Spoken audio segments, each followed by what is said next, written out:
여러분들이 이제 신앙생활을 하신 지 어떤 사람은 뭐 10년, 어떤 사람은 20년, 어떤 사람은 30년 이렇게 신앙의 연수가 있습니다. 그런데 누구든지 신앙생활을 하다가 예수님이 나의 구세주다. 정말 주님이 나를 사랑하시는구나 라는 것을 느꼈을 그 시기가 있습니다. 그때 주님의 사랑을 듬뿍 경험하고 체험했을 때를 한번 생각해 보시기 바랍니다. 그때 마음이 어떠셨어요? 그때 여러분들의 말이 어떠셨고 그때 여러분들의 행동이 어땠는가를 한번 돌아보시기 바랍니다. 대부분의 사람들이 하나님에게 은혜를 받아 누리고 내가 하나님의 백성 맞구나. 하나님이 나를 사랑하시는구나. 하나님의 나를 기억하고 계시구나. 하나님께서 내게 은혜를 부어주시는구나. 라는 것을 느끼고 경험하고 체험했을 때 내 말과 행동이 달라요. 예전에 내가 아닙니다. 예전에 내가 아니에요. 그래서 예전에는 내가 눈에 보이는 대로 말하고 행동하고 그랬다면 그 당시 내가 은혜를 듬뿍 받았을 때 하나님의 사랑을 느끼고 경험했을 때는 내 말이 달라져요. 어떻게 달라지느냐? 예수님처럼 행동해요. 예수님을 닮은 사람이 됩니다. 그래서 그렇게 급했던 마음이 잠잠해집니다. 그래서 이해할 수 있는 힘이 생기고 용서할 수 있는 힘이 생겨요. 그런데 어느 시기가 지나면 그 은혜를 계속 받아 누리고 해야 되는데 그것이 계속 충전이 되지 않았을 때 다시 옛날에 내 모습으로 들어가요. 그래서 겉모습은 크리스찬이고 겉모습은 예수 믿는 사람이고 겉모습은 예수 믿는 사람 같은데 실제 나를 들여다보기 시작하면 나는 예수님과 관계없이 옛사람으로 돌아가서 여전히 눈에 보이는 대로 짜증날 때 짜증내고 화날 때 화나고 그리고 본능적으로 행동하는 내 모습을 볼 수가 있습니다. 여러분 그것을 생각하면서 오늘 함께 읽으신 본문을 들여다보시면 이해가 되실 겁니다. 여러분 사도행전 2장에 보면 이 초대교회에 처음 교회가 시작됐던 그 당시의 성도들의 모습은 어떤 모습이었느냐? 그들이 모이면 기도하고 흩어지면 전도했죠. 그리고 그들이 모일 때마다 했던 일이 있는데 날마다 주의 말씀으로 가르침을 받고 또 주의 말씀으로 배우고 그리고 그 배우고 난 다음에는 함께 떡을 떼고 함께 빵을 나누고 그리고 성찬식을 거행을 했습니다. 근데 그때 성찬식의 모습은 사도행전의 말씀에 비춰지는 모습들을 쭉 이렇게 살펴보게 되면은 어떤 모습이었느냐? 있는 사람들은, 여유있게 사는 사람들은 음식을 만들어 왔어요. 그리고 음식을 만드는 것이 어려운 분들은 그냥 재산을 사도들 앞에 갖다 놨어요. 그럼 그것을 가지고 음식을 사가지고 나눠주는 일. 그게 사도행전 6장에 나오는 이야기이고 2장, 3장, 4장에 나오는 이야기입니다. 그래서 음식을 나누거나 음식을 만들어 와서 성찬을 행했습니다. 그러니까 우리가 요즘에 하고 있는 이 교회들마다 하고 있는 성찬식과 이 성경에 나오는 성찬식은 좀 달라요. 성경에 나온 성찬식은 어떤 성찬식이냐? 모여서 예배를 하고 나면 말씀을 듣고 하나님을 찬양하고 예배드리고 나면 그들이 음식을 나눠 먹었습니다. 싸가지고 온 음식을 나눠 먹었어요. 나눠 먹고 그리고 그 일부를 가지고 하나님 앞에 주님을 기념하는 성찬식을 행했습니다. 그런 것을 염두에 두시면 됩니다. 그래서 요즘 우리가 하는 성찬식은 어떤 거죠? 그냥 의식입니다. 의식을 치르면서 똑같은 비슷한 모양의 빵을 자르고 그리고 비슷한 양의, 똑같은 비슷한 양의 포도주를 따르고, 그리고 주님의 살과 피를 상징하는 그러한 식을 행합니다. 그러나 초대교회 때는 나눴어요. 직접 뜯어서 빵을 찢어서 나눠줬습니다. 그 빵을 띄어다가 찢어서 나눠주는 거죠. 그러면 그 찢어지는 그 모습을 통해서 나를 위해 예수님께서 당신의 몸을 찢으셨구나. 주님과 내가 하나가 되는구나. 그래서 그 성찬식을 행할 때마다 은혜가 임하고, 성찬식을 행할 때마다 회개의 역사가 나타나고, 성찬식을 행할 때마다 회복의 역사가 나타나고, 성찬식을 행할 때마다 감격을 하면서 주님이 나를 위해서 피 흘려주셨지, 주님이 나를 위해서 희생해 주셨지 하는 그런 경험을 하게 되니까 그 성찬식 자체가 회복의 시간이고 축복의 시간인 것입니다. 제가 수년 전에 우리 교회에 나오시는 어떤 분한테 이런 고백을 들었습니다. 성찬식을 하는데 그 주님의 살과 피를 생각하니까 나를 위해서 피 흘려주시고 나를 위해서 살을 찢으셨다는 생각하니까 그 성찬식을 할 때는 너무 감격이 되고 너무 감동이 돼서 눈물이 막 나온다는 거예요. 근데 그것이 반복이 되니까 어느 순간 형식이 되어버립니다. 오늘 성찬식 하네? 오늘 성찬식이었어? 아이고, 그냥 빵 한 쪽 먹는 거. 그리고 그런 의식을 생각하지 않으니까 주님의 살과 피를 먹는다는 생각으로 하는지 모르지만 이 가슴으로 내가 지금 주님의 피와 살에 동참하는구나 라는 것을 의식하지 않고 성찬식 시간만 그렇게 그냥 참여하는 그러한 것이 되어버렸습니다. 오늘 그런 의미에서 오늘 본문에 있는 말씀은 우리에게 성찬식의 의미가 무엇인지를 다시 한번 생각하고 내 마음을 새롭게 하는, 그리고 다 새롭게 성찬식에 대해서 생각하고 바라보는 그러한 계기가 되시기를 주의 이름으로 축복합니다. 오늘 본문 이제 표준세 번역을 통해서 17절에서부터 말씀을 보게 되면 이렇습니다. 이 고린도 교회의 성도들이 처음에 바울 사도를 통해서 복음을 전해 들었습니다. 이 바울이 이 고린도 교회 성도들에게 복음을 전할 때 어떤 마음을 가지고 복음을 전했느냐? 두렵고 떨리는 마음으로 예수님께서 죄인인 우리를 위해서 십자가에서 피 흘려 돌아가셨습니다.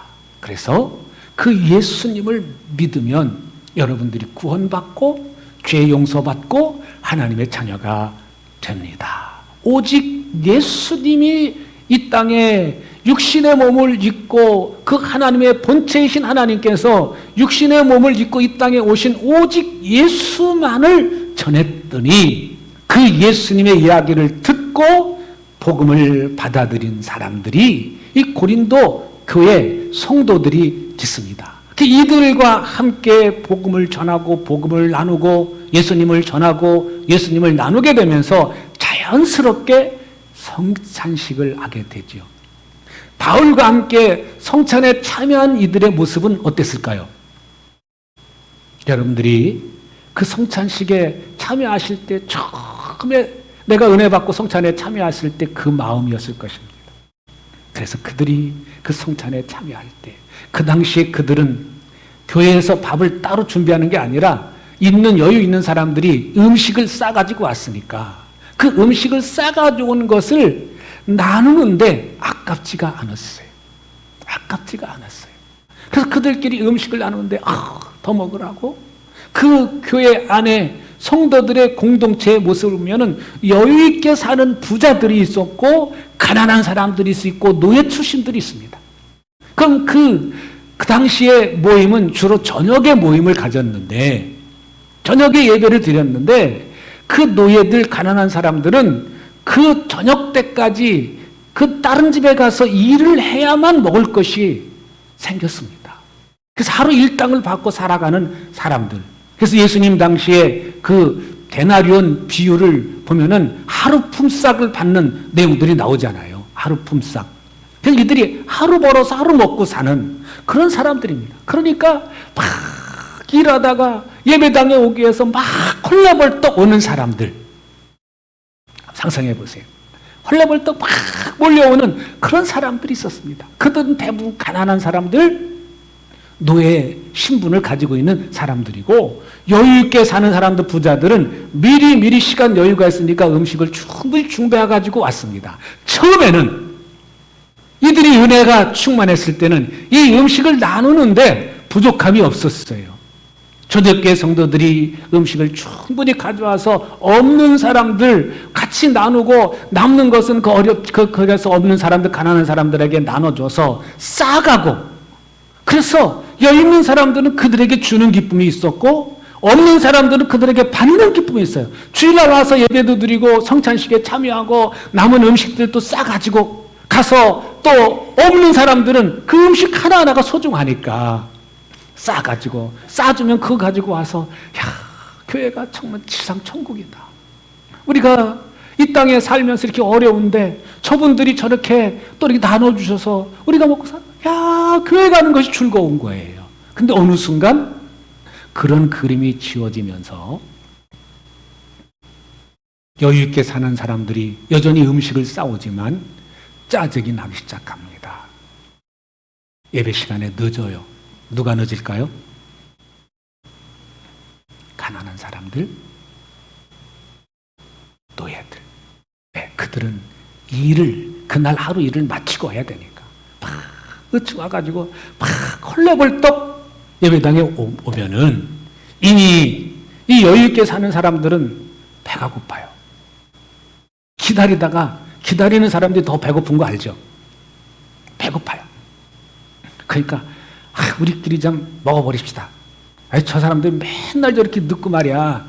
저 친구들 늦고 짜증나. 또 와서 또 막 오면 헐레벌떡 오면은 그냥 일하다 말고 마치고 막 부지런히 왔으니까 온몸에 땀으로 범벅이야. 무슨 냄새나요? 땀으로 여름에 시골에서 일하면요 신 냄새 나요. 몸에서. 그 냄새 지독합니다. 우리 몸에 나오는 지독해요. 그런 냄새 풍기고, 또 우리처럼 오늘날에 예배당이 따로 있는 게 아니라 좀 잘 사는 집에 그 집에서 좀 공간을 이제 해가지고 그 집이 교회니까 교회당으로 쓰니까 거기 가서 모이면 늦게 온 사람들은 또 안으로 들어갈 수도 없고, 그러니까 어떤 현상이 벌어지느냐, 오늘 말씀해 보니까 이 사람들이 기다리다가 먼저 먹는 거예요. 먼저 자기들끼리 여유 있는 사람들이 싸가지고 와서 먼저 나눠 먹고 마시고, 그러니까 어떤 현상이 나타나느냐, 취한 사람까지 나온다. 오늘 여기 말씀에. 그러니까 자연스럽게 화가 나는 거예요. 아유, 저 인간들은 그냥 맨날 그냥 헐레벌떡 오고 말이야. 그 예배 시간도 그냥 정시 시작도 못하고. 그리고 좀 씻고 나오지. 저렇게 땀 범벅이 돼가지고 와서. 처음에는 다 이해가 되고, 그 은혜 받을 때는 다 받아줄 수 있고, 다 거기다 그러면서도 얼마나 고생이야. 그러면서 위로해주고 나눠주기까지 했던 이 사람들이 이제는 그렇지 않게 된 거예요. 그 자연스럽게 있는 사람, 없는 사람 파가 나는 거예요. 고린도전서 1장에서는 이 사도들을 중심으로 해서 나는 바울파요, 게바파요, 아볼로파요, 난 예수 그리스도파요, 그렇게 나눠졌다면 오늘 여기에서는 음식 문제 가지고 나눠지는 거예요. 그러니까 그들 중에 일부는 우리가 이러면 안 되지 않느냐. 응? 우리가 처음에 은혜 받을 때 이렇게 살지 않았지 않느냐. 또 한쪽에서 어때 저 사람들이 늦어서 그러는 거 어떻게 할 거야. 어쩔 수 없지 않느냐. 또 이렇게 또 나눠지게 되고, 또 없는 사람 없는 대로 또 저 사람들이 우리를 없다고 그렇게 갈시하고 무시하는구나. 우리 성찬식에 참여하지도 못하게 만드는구나. 이런 파들이 나눠질 수밖에 없는 그런 상황이에요. 이 문제를 가지고 지금 바울 사도한테 이런 문제가 있는데 이게 어떤 게 맞는 겁니까? 그러니까 여기 말씀의 본문에 보시면 파당이 나누어지는 거를 그게 당연하다라고 말하고 그 중에 옳다고 생각되는 사람이 있다. 당연하다. 옳게 여기는 사람이 있다라고 그렇게 표현을 하고 있습니다. 여러분, 우리가요, 이런 상황들을 지켜보면서 우리도 여전히 육신의 장막에 머물고 있기 때문에 나도 모르게 여기에 이 고린도 교회에 여유 있게 사는 사람들, 그들이 기다리다가 지쳐서 배고파가지고 먼저 먹어치우고 또 마시고 못 가다 보니까 이 성찬식의 의미가 퇴색돼 버린 그러한 사람이 언제든지 우리 자신도 될 수 있다는 거예요. 아니, 내가 은혜를 계속 받아서 누리고 살아야 되는데 계속 하늘에서 내려주시는 그 은혜를 공급받지 못할 경우에 우리는 겉모습은 크리스찬이지만 겉모습은 예수적이지만 내 속은 예수님과는 이미 관계없는 삶을 살 수도 있다고 하는 사실을 오늘 본문의 말씀을 통해서 다시 한번 확인하실 수가 있습니다. 그래서 23절의 말씀에 보시면 이렇게 나와 있습니다. 같이 한번 읽어보시도록 합니다. 내가 여러분에게 전해준 것은 주님께로부터 받은 것입니다. 그러니까 이게 분명히 말합니다. 그러니까 내가 여러분에게 성찬식에 대해서 가르쳐 준 것이 있는데 내가 여러분들에게 이 성찬식에 대해서 가르쳐 준 것은 내 머리에서 나온 것이 아니다. 내 임의대로 여러분들에게 전한 것이 아니라 이 성찬식은 주님께서 직접 나에게 지시하셔가지고 여러분들에게 전해준 것입니다. 그러면 언제 주님께 받았대? 이 사도 바울은 그 원래 제자들이 아닌데 예수님과 함께 3년 동안 동고동락하지도 못했는데 이런 의문점을 표시할 수도 있지만 여러분, 우리 사도행전 9장에 있는 말씀에서 바울은 핍박자에서 그 9장에 있는 말씀을 통해서 예수님을 확실히 만나고 예수님을 전하는 자로 변했어요. 그 이후로 갈라디아서에 있는 말씀에 보면은 그가 곧바로 복음 전하는 일을 한 게 아니라 광야 생활 동안 예수님과 함께 수년 동안 기도하면서 교제하는 시간을 가졌다고 그렇게 기록해 주고 있습니다. 그러면 그 수년 동안 광야에서 주님과 함께 교제하면서 기도하면서 주님께로부터 받은 그러한 메시지들이 얼마나 많았을까요? 그래서 바울은 자기가 사람들한테 소개할 때 나는 사도다, 적어도 여러분들에게는 내가 사도다 라고 당당하게 말할 수 있었던 것은 예수님께서 그에게 그 사명을 주신 것이 확실하기 때문입니다. 그는 주님으로부터 받은 그 사명이 너무도 분명하고 확실하기 때문에 그것을 전달하는데 거리낌이 없었습니다. 그래서 오늘 여기 말씀에서도 이건 주님께 받은 것입니다. 이 성찬식은 주님께 받은 것입니다. 그러면서 이어서 얘기를 합니다. 곧 주 예수께서 잡히시던 밤에 빵을 드시어서 24절 감사를 드리신 다음에 떼시고 말씀하셨습니다. 이것은 너희를 기억하는 내 몸이다. 이것을 행하여 나를 기억해라. 25절 식후에 잔도 이와 같이 하시고 말씀하셨습니다. 이 잔은 내 피로 세운 새 언약이다. 너희가 마실 때마다 이것을 행하여 나를 기억하여라. 주님이 이 사도들에게 명령을 하셨고 나에게도 복음을 전하고 복음을 받는 사람들에게 이것을 전하라고 이렇게 성찬식을 행하라고 명하셨다는 거예요. 그리고 이것을 뭐 하라고요? 기억해라.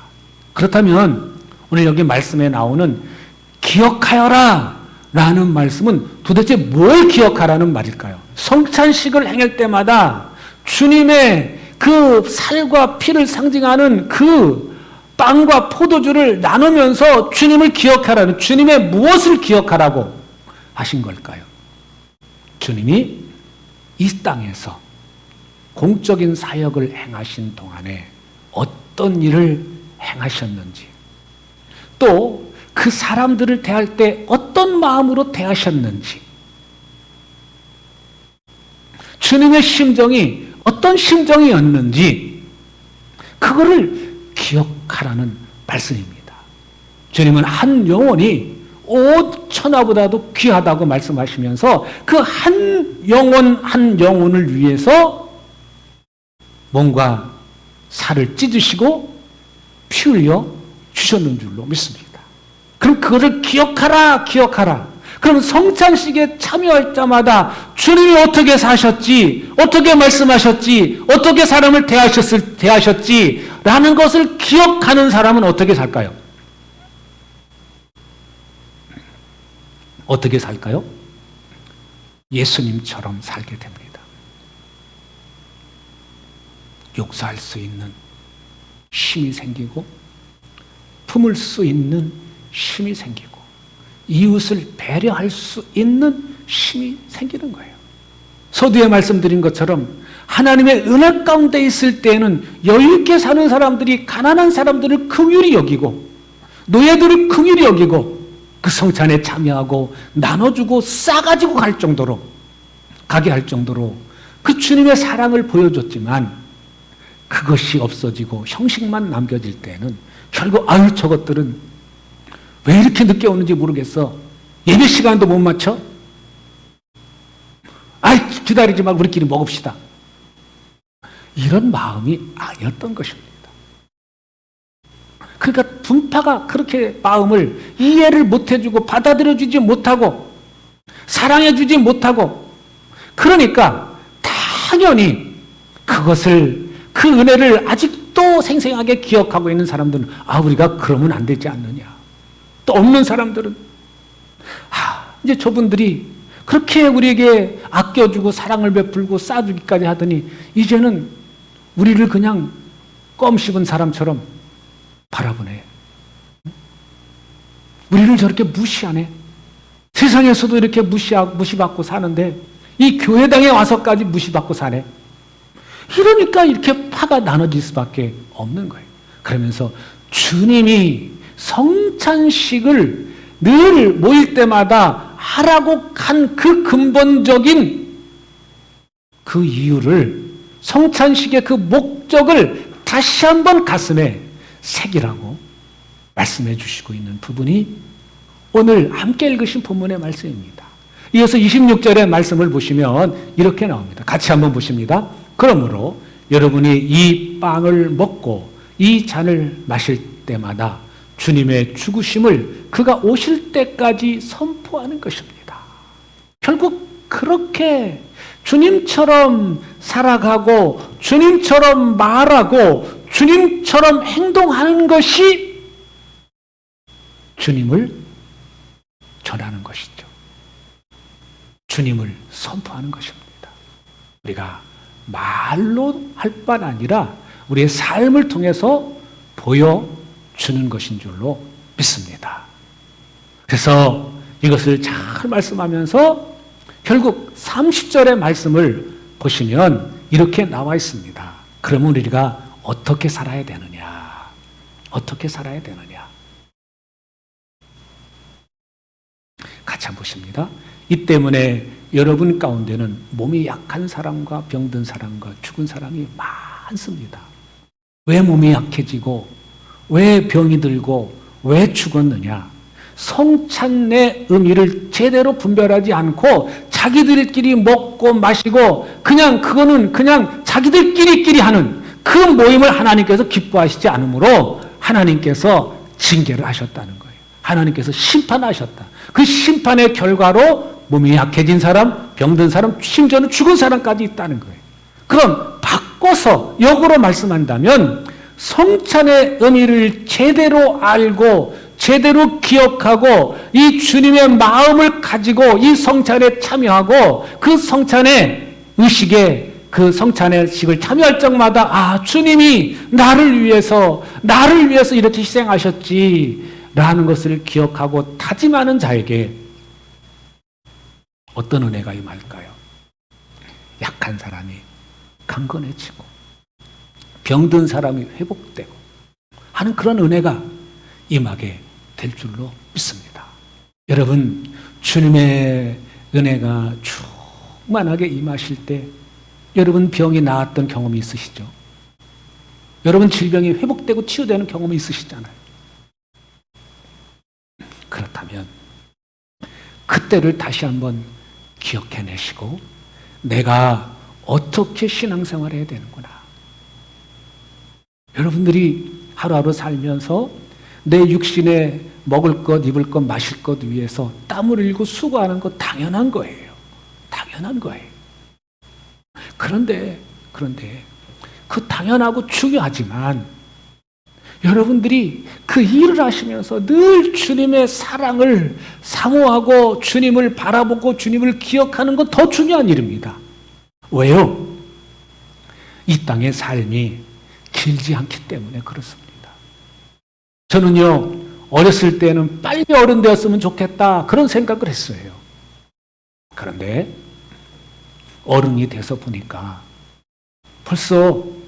제가 벌써 이 나이가 됐습니다. 여러분들도 마찬가지실 겁니다. 벌써 여러분들 나이가 이제는 70을 바라보시는 분, 내일 모레면 70이 되시는 분, 그 이상이 되시는 분, 어떤 분은 90이 넘으신 분, 또 90이 다 돼 가시는 분, 이런 분들이에요. 그런 거를 통해서 연세 많이 드신 분을 보면서 아, 나도 얼마 안 있으면 저런 모습이겠구나. 또 천국 가신 권사님들이나 집사님들 보면서 나도 얼마 안 있으면 천국 가겠구나. 이 땅의 삶이 길지 않습니다. 그 길지 않다고 하는 것은 내가 이 땅에 사는 동안 주님의 은혜를 마음껏 받아 누리고 살 뿐만 아니라 그 주님의 받은 은혜를 전하는, 선포하는 그 책임이 나에게 있다고 하는 사실을 우리가 기억해야 됩니다. 그 첫 번째 발걸음이 우리 다음 절 31절, 32절 보십니다. 우리가 우리 스스로를 살피면 우리는 심판을 받지 않을 것입니다. 그런데 우리가 주께로부터 심판을 받아서 징계를 받는 것은 우리가 세상과 함께 정죄함을 받지 않게 하려고 하시는 것입니다. 이들이 징계를 받고 심판을 받게 되는 것은 하나님이 그들을 기뻐하지 않으셔서 그들을 치는 것이 아니라 사랑 때문에 그렇답니다. 왜? 우리 믿는 사람은 세상과는 좀 구별됐다. 그래서 성도라고 이름 붙습니다. 왜 성도예요? 거룩한 사람들의 모임을 성도라고 그래요. 우리는 세상과는 구별된 사람인데 그 구별된 사람이 뭐냐? 구별된 삶을 살아야 됩니다.